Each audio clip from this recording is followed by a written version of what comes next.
कानून फितरत, कानून तिब, कानून मुफरद आज़ा, तिब्ब साबिर, तिब्ब यूनानी और हकीकी तिब को जानने के लिए हमारे चैनल को सब्सक्राइब करें, बेल आइकन घंटी के निशान को प्रेस करें ताकि आपको तिब और सेहत के बारे में हमारे आने वाली मुफीद वीडियोस का नोटिफिकेशन मिलता रहे और आप हमारी वीडियोस से मुस्तफीद होते रहें। वीडियो पसंद आती है तो उसको लाइक करें और आगे अपने दोस्तों के साथ इसको शेयर भी करते रहें। अल्हम्दुलिल्लाहि वस्सलातु वस्सलामु अला रसूलिल्लाहिल करीम।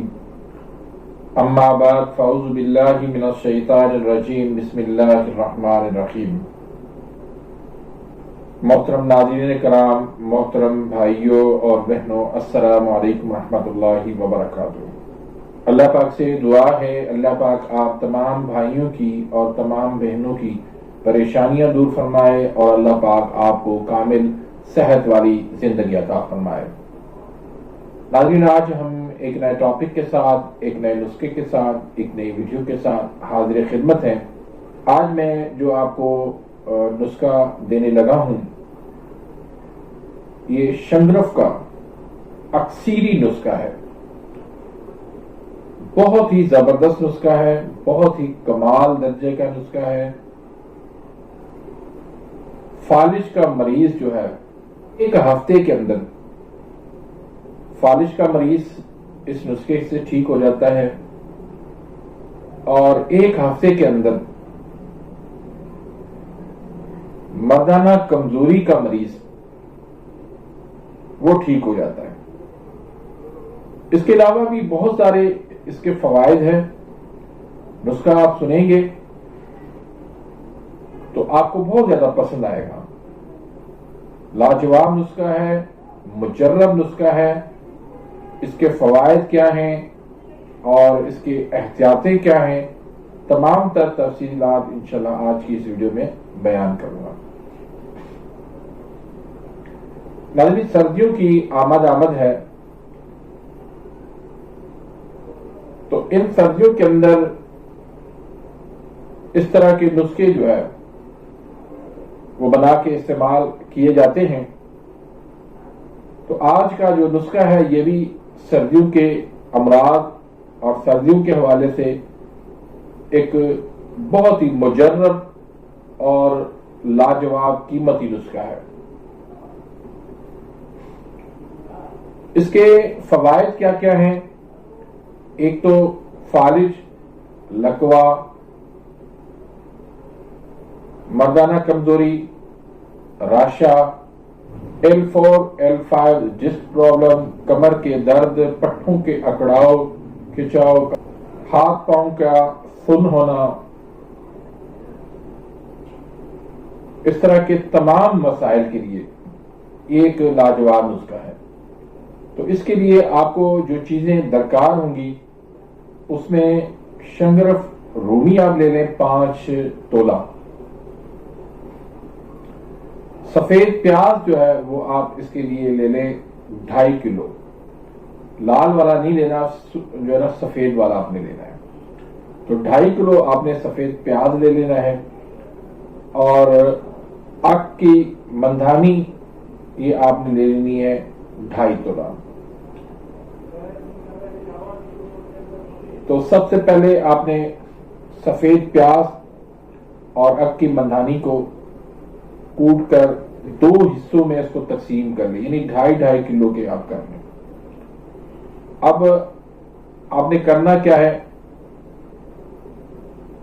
कि लोहे की कड़छी ले लें, लोहे की कढ़ाई ले लें, हल्की आंच पे इसको आप रख दें।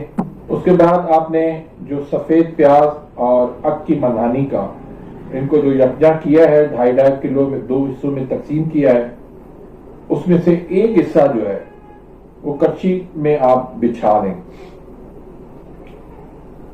और उसके ऊपर जो है 5 तोला शंगरफ रूमी के उसकी डलियां आप कोशिश करें कि 10-10 ग्राम की वो डलियां हो जाए, वो आपने उसके ऊपर बिछा देनी है, रख देनी है।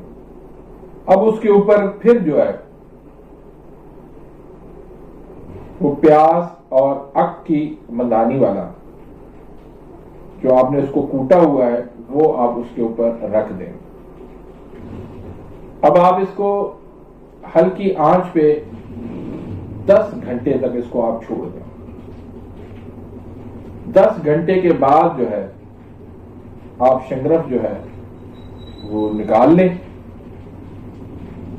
اور اس کو آپ اچھی طرح سے اس کو کھل کر لیں. جب آپ اس کو اچھی طرح سے کھل کر لیں گے تو یہ آپ کا کشتہ جو ہے شنگرف یہ تیار ہو جائے گا. اب اس کو استعمال کرنے کا طریقہ کیا ہے کہ 2 چاول صبح شام 2 چاول جتنی مقدار جو ہے شنگرف کی وہ آپ نے صبح شام شہد کے ساتھ لینی ہے. فالش کے لیے 1.5 یا 2 چمچ شہد کے آپ نے اس کے ساتھ لینے ہیں. اور مردانہ کمزوری اور دیگر امراض کے لیے آپ بکری کا دودھ لے لیں, اس کے ساتھ اس کو آپ استعمال کریں. 2 چاول صبح شام لے لیں. نہار منہ لے لیں, آپ خالی پیٹ آپ لے سکتے ہیں. تو یہ انشاءاللہ جو ہے 12 خوراکیں کافی ہو جائیں گی فالش کے لیے بھی اور مردانہ کمزوری کے لیے. اس کے علاوہ راشا کا مریض ہے تو اس کو بھی آپ اس طریقے سے یہ دے سکتے ہیں خوراک. انشاءاللہ جس بھی مریض کو آپ دیں گے تو وہ مریض آپ کی بہت زیادہ پبلسٹی کرے گا. وہ اس کو آپ خوش کر دیں گے, ہر معاملے میں وہ خوش ہو جائے گا آپ سے. انشاءاللہ جب آپ اس کو استعمال کروائیں گے اور اس کی آپ رزلٹ دیکھیں گے آپ خود حیران ہو جائیں گے. تو اس طرح کی چیزیں, اس طرح کے نسخہ جات انشاءاللہ میں آپ کو دیتا رہوں گا. تو آپ بھی اپنی دعاؤں میں اس بندہ ناچیز کو یاد رکھیے گا. ملتے ہیں انشاءاللہ نیکسٹ ویڈیو میں, تب تک کے لیے اجازت. اللہ حافظ.